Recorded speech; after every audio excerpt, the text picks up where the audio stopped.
morning, everybody. Welcome back to today's session of Business 101. Thank you very much for joining. There we go. Okay. So in part 2 of answering complaints, just a bit of humor that pops up on your screen here. Complaint department, please take a number. I would not suggest putting that anywhere near your desk. It might end a little bit different than you anticipate. My current hobby is quantum physics, quantum mechanics, and the quantum realm. So I'd just like to share a quick insight into it. In quantum physics, we learn that beings and matter are all comprised of cells and all matter is connected. Now, that's a whole long different story, so I'm not going to go there. But spooky action at a distance was Einstein's theory. And in this theory, he was forced to acknowledge that when splitting a photon, which is a light particle, what happened to one instantaneously happened to the other. Now, how is this relevant, you ask? If all matter is connected, now matter being things, beings, absolutely everything, remember that your actions not only influence others, but also a whole bigger picture. If you think of the singing to plants. You sing happy songs to plants and the plants will thrive. Or play happy music for the plants like Bach and Mozart, the plants will thrive. If you play heavy metal, the plants will not do as well as they would with the happier music. So just bear that in mind as you deal with the complaints. Sorry, before I go into that, I just want to do a quick recap on what we learned last week. So you must remember that complaints have a follow-on effect. When dealing with complaints, you need to put your emotions aside. You need to remember your empathy, thanking them for their complaint because it's going to benefit your business in the long run. Do not challenge a volatile complainant because you're only going to elevate both them and yourself. Acknowledge what they're saying. Be realistic in your resolutions. You cannot overextend your promises because that will come back to you in the long run. Be flexible. Protect your brand. 100 times over, I say protect your brand. Making good doesn't always mean that because you are losing on the swings, you're not going to gain on what we lose on the swings, we gain on the roundabout. So a lot of people don't enjoy that theory because they think that they're not going to ever get onto that roundabout. They're just going to be swinging and swinging and swinging. So it's not necessarily going to come immediately, but it may come in the long run. So be realistic on your resolutions. Have understanding. Help the complainant understand as well as you understand what you are dealing with and what their issue actually is, and reiterate your changed behavior, because just saying that, like the analogy I gave last week, breaking a plate on the floor, saying sorry to the plate is not going to fix the plate. It's by actions that we fix the plate. Following up on your complaint reminds the consumer that you are actually driven about customer service and that you are there for them. They will return to you because they know that even though we all make mistakes, you are willing and able to resolve it. On the digital complaint side, while you're only dealing with what is in front of you, you must also deal with what is in front of you. So that is very difficult because you cannot evade acceptance or avoiding something does not necessarily make it go away.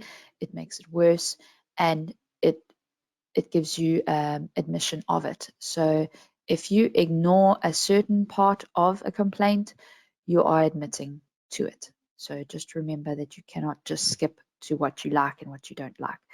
In the structure, you need to have your opening paragraph, your continued paragraphs which address the concerns in the complaint, stating facts, confirming, denying, ignoring the slander, retaining your tense and multiples. So if you're talking in past tense, you continue that throughout the complaint. And this will also apply to the verbal complaints as well and telephonic complaints, which we're going to go into just now. Simplicity, not using extremely difficult articulate words or industry-specific words. You can have a look out for some upcoming things that IOPSA will be releasing to help you as well. I'm not going to go into that, but using simple words will assist you in the long run as well. And then in your conclusion paragraphs, you need to summarize. Same as your conversation, you will be summarizing your response and just reiterating and concreting what has been said between the two of you. So if there is any uncertainty, you can then remove that doubt. Ending with sincerity, you're going to, rather than just regurgitating the same thing that you say, one of my mentors, Steve, said to me that, you, by saying, good day, trust you are well, and take care and have a great day, those regurgitated responses aren't always well received. And there's a whole other aspect to that as well. So the wordsmiths and looking into that as you are writing, there are other sessions that you can do and other learnings that you can do about conclusive writing. So going into the telephonic and face-to-face complaints. For telephonic complaints, you need to be mindful of recorded calls. So they can be beneficial to you. However, if you have not notified the other party, this is now inadmissible. So if you are going to the court stages, and again, touching on what we said last week with the with and without prejudice does not apply to anything that has got monetary value in it. So if you have any admission of money, whether it's on a telephone call or written on a document that says without prejudice, it is still admissible. So going back to the recordings, they are inadmissible if you have not notified the other party. Be sure that before the conversation starts, you advise the caller that the call is recorded for mutual benefit. If you have started the call and you now realize that this is becoming heated, you notify, listen, I'm now recording this call. Please understand that I'm doing this for our mutual benefit and protection. By saying our mutual benefit and protection, you're also easing that blow of, I'm recording you, stop shouting at me. It can provoke or pacify the complainant. However, with the recording, whether they are provoked or pacified, that's irrelevant as long as you are maintaining professionalism at all times. Again, going back to protecting your brand, making sure that you are looking out for your best interests, as well as letting the consumer know that you are protecting their best interests. Remember, you may be recorded at any point as well. So you could start a conversation and they are recording you without your knowledge and they use it in a dictation. You can transcribe your call recording and use it as a reference point. So yes, it may not stand in court, but if you transcribe that, get a legal transcriber, they can have it in writing and use quotations of what you precisely said. So always be mindful of what you are saying. And again, touching on last week's session, you could be talking colloquially or derogatory in an email thread to your internal staff or colleagues, and then you forward something that is critical to the consumer or to the complainant, and your email thread of your insults or degradation is in there. So be very mindful of always refraining from any written or any slander in any manner. Again, going on last week's session, what Susie says of Sally says more of Susie than Sally. Do not give away your power on that complaint. On face-to-face complaints, consumers can often catch us off guard. It is absolutely necessary to gather your facts before responding to any complaint. So rather than talking yourself into circles, advise the client you are going to take their details and will revert once you have the full information on hand. So this is not always easy to say, go away, stop bothering me, and come back at a later stage when you're standing in the middle of a shop, a store. But it is absolutely necessary to take control of the situation and say, look, I don't have everything right now. It's going to take me X amount of time to gather this information. So I will give you a telephone call, or I will come and see you, or please may you return on this date. But this gap also allows the heated complainant to cool down substantially, provided you're going to return to them within an acceptable time and do so timeously. You cannot tell a consumer that, hey, I'm going to come back to you on Tuesday, but you're waiting for external parties. So you're waiting for your manager or the supplier or somebody else outside of this picture to come back to you, and they are now delaying you. If that happens, you just need to take a step back and realize it's out of your control. Stressing about it is not going to change anything, but a consumer will be more mindful and on the same page as you if you are transparent with them. So you give them a call and you say, listen, sir, ma'am, I am aware that I said to you I'm coming back to you on Tuesday. It is now Monday and I still have not heard back from X, Y, and Z, and I have been following up with them on A, B, and C days. I will come back to you as soon as I am aware. Please may you grant me an extension, or I will be, this is what the next steps are.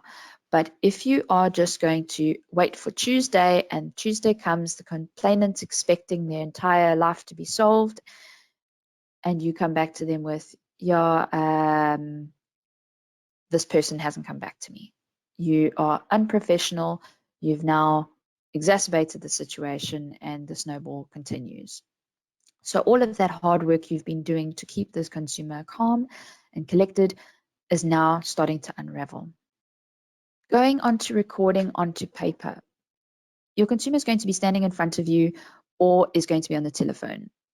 Whether they are, if you've got a very good memory, then go for it. But there are, especially when you are heated, there are times where you will slip and forget things. So it is best to show your sincerity, to write things down. You'll see on the screen there's a pen and one of those inkwell feather pens and a sword. The pen has always been mightier than the sword, and that's how far back this saying goes. The pen is mightier than the sword. So you're going to write down, find out the name of your customer and use it. Repeat it to them so that they know that you are sincere and you do care. Also gather their contact information, whether you have it or not. The reason why I say this is because you could have incorrect information. There is human error. The insurance could have given you digits that are dyslexically written. You could have one of your staff that's captured it incorrectly, or it could be in any point. So there are external factors when gathering the information. Make sure that you just confirm their contact information, whether it's on your system or not, or the system crashes, the system goes down, at least you've got it with you. Let them speak and do not interrupt. Once you start this elevated shouting match between yourself and the consumer, the complainant, you are then going to just absolutely snowball into oblivion, and it's going to be a pointless conversation. So do not interrupt them, even if they want to carry on with their repetition of what they've said. Acknowledge it and keep your peace. Apologize with sincerity. Think in the context of apologizing that they have a complaint rather than the complaint itself. And that does sound a little bit confusing, but they have a complaint, which means they have an issue. You don't want to harp on the fact that your staff have messed up, or the supplier has messed up, or you yourself have messed up. Don't focus on that. Focus on the fact that your income, which is your complainant, now has an issue. So protect your income, and your tone is critical. You can apologize and say the most sincere things, but if your tone is not coming across, even in the written format, if your tone is not coming across correctly, then you are losing what you are saying. Write down the detailed problem. So ensure that you're writing down absolutely every detail of the problem without all the extra. You want the meat and the potatoes, you don't want the salad and the extras around it. Replay the problem to show that you have noted their concern and noted it correctly. So you are now regurgitating what they have said, and you've said this is your actual problem, and you leave out all that salad, and you just get to the meat and the potatoes, like we said, we learned in law school. They drove it into us. Tell the customer what, or the complainant, what you will do about the problem. If you cannot immediately fix the problem, tell them what you will do and when you will contact him or her. And again, stick to your timelines, be timeous, and be transparent. Remain calm and use your voice to calm the customer or complainant.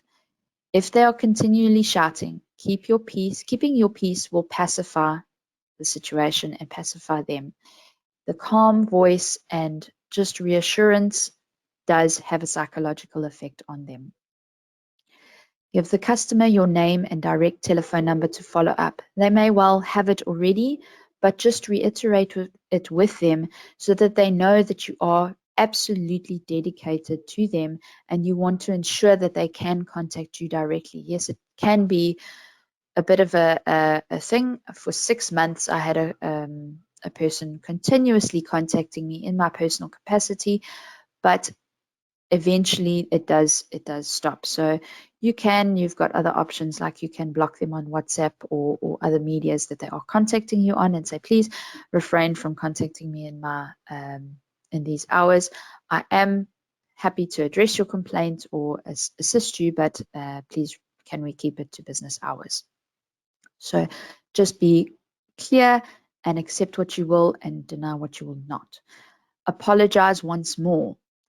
So do not continuously apologize and patronize the client, but at the end of it, just close off with a sincere apology, and then you are done on that conversation. Follow up with a summary of the telephone call on an email to the client as your final confirmatory. Thereafter, if there are discrepancies, you can refer to the email. That power of the pen is mightier than the sword. It's one of Steve's favorite sayings, and it has been drilled into my head, and I absolutely back it up 150% because I have often referred to, and it goes back to, oh, you never sent me an email. Just re-forward that email to the client. There you go, on this date and time. So if the problem is on the email system, it's out of your hands, but you have done it. But it is in writing. The same applies to quotations and invoices and things.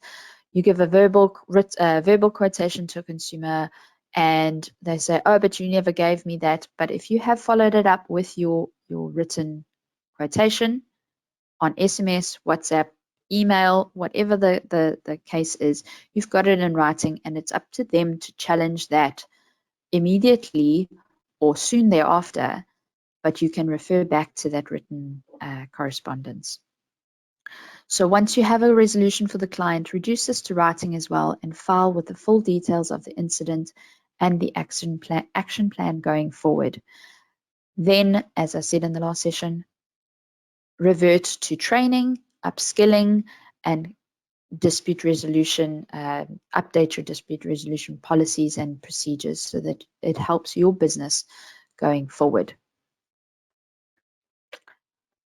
Here we go with that user issue again. So just in closing, anger is the punishment we give to ourselves for someone else's mistake. Just remember and be mindful that you cannot give away your peace, you cannot give away your power by letting these complaints get under your skin. You are only moving yourself. So do not give yourself the punishment for somebody else's mistake. Retain your peace, keep calm in the complaint, and you will find your level-headedness will be able to assist you in resolving this complaint timeously.